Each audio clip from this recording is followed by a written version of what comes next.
మా అన్న జ్ఞానేశ్వరన్న ఇయాల పార్టీ కష్టకాలం ఉన్నప్పుడు ముందుకొచ్చి అన్నా నేనున్నా మీరు అవకాశం ఇస్తే నేను నిలబడతాను ముందుకొచ్చిన ఒక ధీరోదత్తమైన నాయకుడు ఇయాల మన జ్ఞానేశ్వరన్న.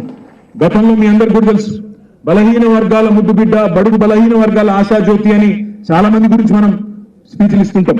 కానీ నిజంగా బడుగుల కోసం, నిజంగా బలహీన వర్గాల కోసం తన పూర్తి జీవితాన్ని త్యాగం చేసిన నాయకుడు, కష్టపడ్డ నాయకుడు కాసాని జ్ఞానేశ్వర్ గారు అనే మాట నేను మీ అందరూ కూడా గుర్తు చేస్తా ఉన్నాను. ఎందుకంటే ఒక రంగారెడ్డి జిల్లా కాదు, రాష్ట్రం మొత్తం సుపరిచితుడు ఆయన.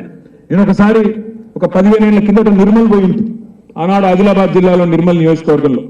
ఆ నిర్మల్ నియోజకవర్గంలో ఒక ఊళ్ళో ఒక జాయినింగ్ పోయిన 2008-9 ఆ ప్రాంతంలో పోయితే అక్కడ ఆనాడు ముదిరాజ్ మహాసభ యొక్క జెండా దిమ్మే, అక్కడ ఒక పూర్తి స్థాయి ఒక మొత్తం కమిటీ ఉండేది.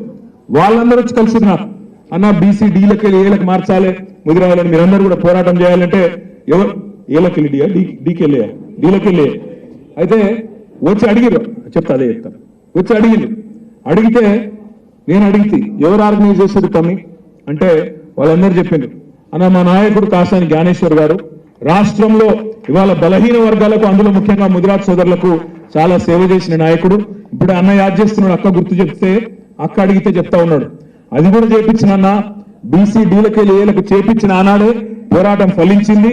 కానీ దురదృష్టవశాత్తు హైకోర్టు ఆనాడు కొంత సుప్రీంకోర్టులో అయిపోయింది, అది కూడా సుప్రీంకోర్టులో ఒక చిన్న చిక్కు చాగింది. కానీ అది కూడా అయిపోయింది, తప్పకుండా మా పోరాటం ఫలిస్తుంది అనే మాట కూడా వారు చెప్తా ఉన్నారు. వారికి హృదయపూర్వకంగా మనం సపోర్ట్ కొట్టి అభినందనలు చెప్పాలని చెప్పి నేను కోరుతా ఉన్నాను. ఈరోజు ఆయన కష్టకాలంలో మన కోసం వచ్చిండు. మనం కష్టంలో, పార్టీ కష్టంలో ఉంటే పెద్ద పెద్ద నాయకులు కేశవరావు గారు, కడియం శ్రీహరి గారు ఇవాళ జారుకుంటున్న సమయంలో ఇవాళ ధీరోదాత్తంగా నిలబడి నేనున్నా అంటూ ముందుకొచ్చిన నాయకుడిని కడుపులో పెట్టుకొని చూసుకోవాల్సిన బాధ్యత ఆయన కోసం మనమే నిలబడ్డం, నేనే క్యాండిడేట్ అన్నంత గట్టిగా కొట్లాడవలసిన బాధ్యత మన మీద ఉన్నది.